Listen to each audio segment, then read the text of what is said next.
नमस्कार दर्शक बंधु मु प्रदीप आपण मानक स्वागत करुच्ची आज आउ एक नुआ भिडियो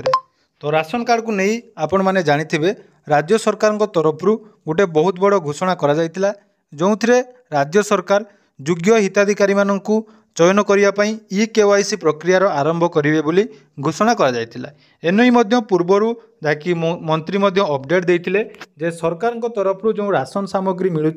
ओडिशा रे पाखापाखि 20 ରୁ 25 लाख राशन सामग्री जो मैंने पाँच राशन कार्ड हिताधिकारी रही जो मैंने कि अयोग्य कैटेगोरी रोचंती एवं सेमानंकु सरकार तरफ आगु जहाँकि राशन कार्ड मिलिबो नाही बोली ई केवाईसी माध्यम रे जारी करा जिवो बोली घोषणा करा जायतिला तेणु बर्तमान से ई केवाईसी को नहीं अपडेट जहाँकि आसी जाइए जो मैंने भी राशन कार्ड रे सामग्री पाउचंती ताले सेमानंकु ई केवाईसी जल्दी करिनबा आवश्यक जदि जो मैंने ई केवाईसी करूना ताहले तांकर राशन कार्ड सरकार तरफ बंद कर दिया जिवो एवं जो मैंने नुआ करी राशन कार्ड रे आवेदन करिसेंती सेमानंकु मध्य खूब जल्दी सरकार तरफ नुआ राशन कार्ड मिलवा पई जाउची तेणु ई केवाईसी प्रक्रिया जो वर्तमान जाकि चालू रही ई केवाईसी जो मैंने करूना ताले जदि आपण माने राशन कार्ड रे चाउल पाउछंती ताले आपण माने आगो को आउ राशन कार्ड रे चाउल पाई परिबे नहीं तो केमिति कोन आपण माने ई केवाईसी करिवे से नहीं आज रो ई वीडियो रे संपूर्ण डिटेल्स जानिबे ता पूर्व जदि चैनल को प्रथम थर विजिट करछंती वीडियो को लाइक करिवे चैनल को सब्सक्राइब करनथिले एबे ही सब्सक्राइब करी पाखरे थिबा बेल आइकन को क्लिक करी ऑल ले सेट कर देबे तो देखि पारुथुबे जो नोटिस टी आछि तो ये नोटिस माध्यम रे एतो द्वारा राशन कार्ड धारी परिवार समस्त हिताधिकारी अवगति निमंते जणाई दिया जाउछि जे राशन कार्ड रे थिबा समस्त सदस्य मानकर ई केवाईसी कार्य आधार संयोगीकरण द्वारा ऑनलाइन माध्यम रे ईपीओएस मेसीन जरिया रे करा जिवो तेणु देखंतु एटा गोटे अपडेट रहिला जेहेतु बहुत सारा कंप्लेन आस्तला जे लोकंक मृत्यु पर सरकार जो राशन कार्ड दौरान से लोक मैंने चाउल पाते तेणु बर्तमान आपण मान परिवार में जिते जन मेम्बर रही जहाँकि ई केवाईसी कार्यक्रम आरंभ हो ई केवाईसी आपण मैंने केमिति करेंगे देखंतु ईपीओएस मेसीन अर्थात आपण मैंने जानिथिबे जोठारे भी आपण मैंने राशन सामग्री पाउचंती तो डीलर जितेबाला आपण मानक राशन कार्ड रे राशन सामग्री प्रदान करथांती तो सेही मेसीन द्वारा आपण मानकर ई केवाईसी कार्यक्रम आरंभ हो तेणु धार्य तारीख दिन निज राशन कार्ड सह परिवार समस्त सदस्यंकर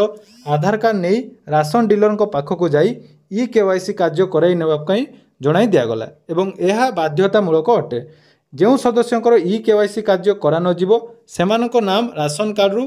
कटिजा सह राशन सामग्री पाइबारु वंचित हेबे तो देखो गोटे बहुत बड़ अपडेट ये आपण जानिबा दरकार तो जहाँकि राशन कार्ड रे जो चाउल मिलूँ जदि आपण मैंने पाइबापी चाहूँगी ताले आपण राशन कार्ड रे जेते जन मेम्बर नाम रही सेमानकर समस्तंकर ई केवाईसी करनेवाई कहुई तेणु जदि आपण मैंने कहार भी ई केवाईसी करूना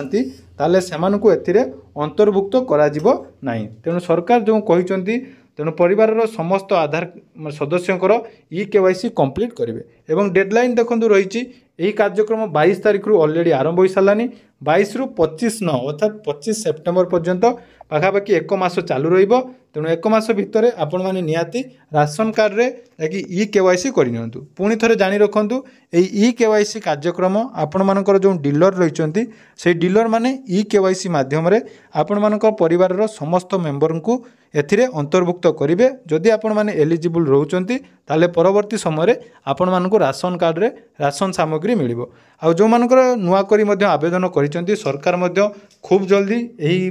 25 सेप्टेम्बर पर आपण मानकर जो मानकर रिजेक्ट हबो तो रिजेक्ट हला परे नुआ मेम्बर मानकु पाखापाखि 9 लाख नुआ राशन कार्ड सरकार बंटन करेंगे तेणु पुणी थे जो मानकर राशन कार्ड रही से निहाती आपण मानक डीलर पाखक जाई ई केवाईसी करनियंतु एवं एई भिडियोटी आपण माने निहाती आपण मानकर सांग साथी बा जो माने भी घर ठारू दूरे रहउचंती सेमानक पाखक निहाती पठेइबे जहा द्वारा कि सेमाने मध्य एनै अपडेट पाई परिबे। धन्यवाद।